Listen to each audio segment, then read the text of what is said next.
और इस वीडियो में भी हम स्टीयरिंग रीसेट करेंगे, पर लेकिन सिर्फ स्टेप नहीं, लॉजिक भी समझेंगे इसके पीछे। मल्टी टर्न वैल्यू लॉस का हमारा ये प्रोसेस फेल कर गया, जैसे कि मैंने वीडियो के शुरू में बोला था। आपने स्टीयरिंग के बहुत सारे रीसेट के वीडियो देखे होंगे, और इस वीडियो में भी हम स्टीयरिंग रीसेट करेंगे।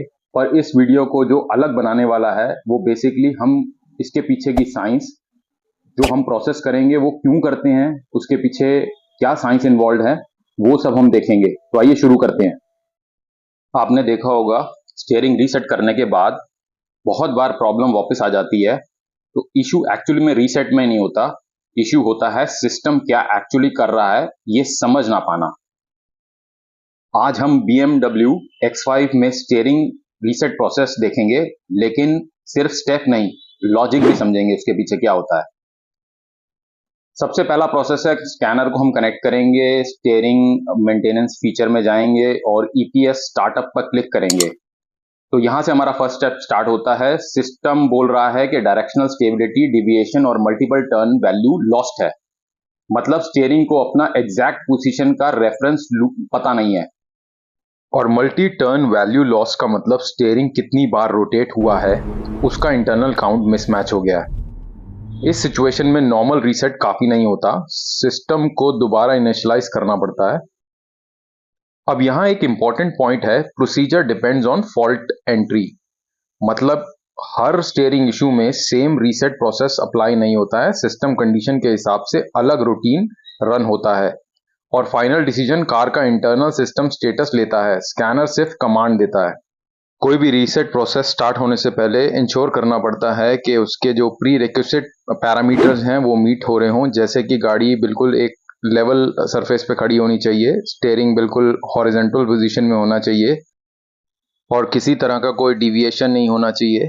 ब्रेक पेडल इंश्योर करना है कि वो प्रेस ना हो, नहीं तो ये प्रोसेस बिल्कुल भी स्टार्ट नहीं होगा और स्टार्ट होगा तो फेल हो जाएगा।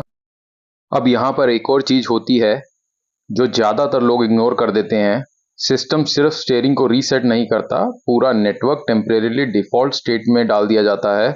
मतलब EPS और ICM ये दोनों मॉड्यूल्स अपनी कम्युनिकेशन रीसेट करते हैं ताकि फ्रेश कैलिब्रेशन अप्लाई हो सके।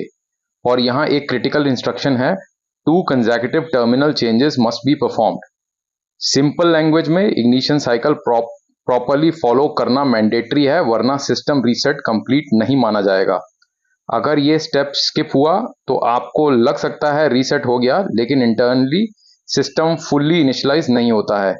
इसलिए यहाँ क्लियरली लिखा है, compliance is absolutely mandatory.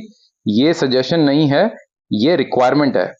Terminal change वाली स्क्रीन पे आपको ज़्यादा कुछ करना नहीं होता, ये eDiag Elite अपने आप इसको प्रोसेस करेगा। बेसिकली आपका इग्निशन अपने आप स्विच ऑफ होगा और उसके बाद उसको वापस से ऑन करेगा, ऐसी 2 साइकिल्स को परफॉर्म करेगा।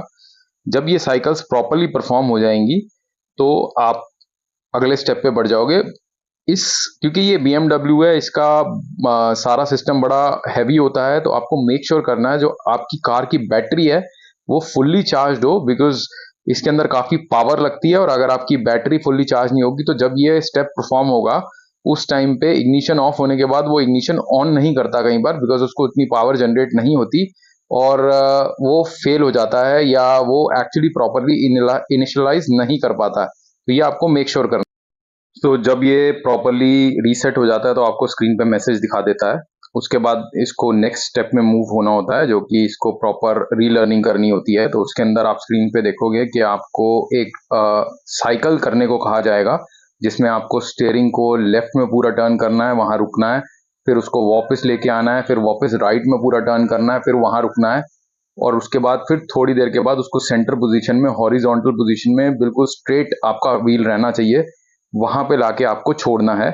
जब आप ये पूरा का पूरा जो स्क्रीन पे दिया गया प्रोसेस है इसको कर लेते हो, वहां पे फिर आपको करने के बाद ओके प्रेस करना है और जैसे ही आप उसको ओके प्रेस करोगे, जो नेक्स्ट स्टेप है वो वहां मूव कर जाएगा कंफर्म करने के लिए कि आपका स्टीयरिंग जो रीसेट है उस वो कंप्लीट हुआ या नहीं हुआ।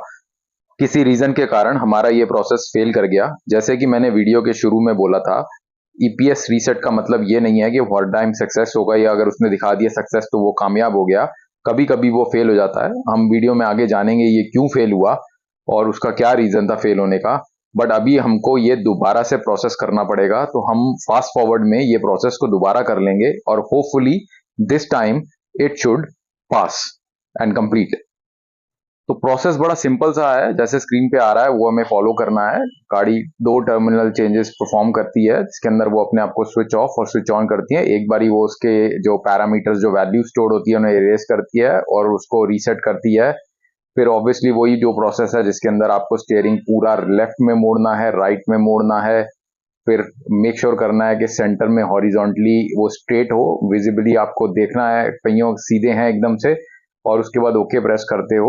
जैसे ही आप ओके प्रेस करोगे, अगर आपने सारा प्रोसेस तरीके से परफॉर्म किया है तो वो पास कर जाएगा। अगर किसी वजह से वो हमने फिर वहां पे कोई गलती कर दी तो वो फिर से फेल कर जाएगा और वो मैसेज दे देगा कि आपका ये फेल हो गया। इस केस में अब देखिए पास हो गया है और हमारे स्क्रीन के ऊपर कंप्लीटेड सक्सेसफुली भी लिखा गया है। तो यहाँ पे इंश्योर हो गया है कि जो हमने प्रोसेस फॉलो किया, फर्स्ट टाइम फेल हुआ लेकिन सेकंड टाइम में ये पास हो गया और स्क्रीन पे मैसेज आ गया है कि प्रोसेस सक्सेसफुली फिनिश होता है। तो आई होप ये छोटा सा प्रोसेस, छोटा सा वीडियो आपको अच्छा लगा होगा। अगर अच्छा लगा तो please do subscribe, like and do comment.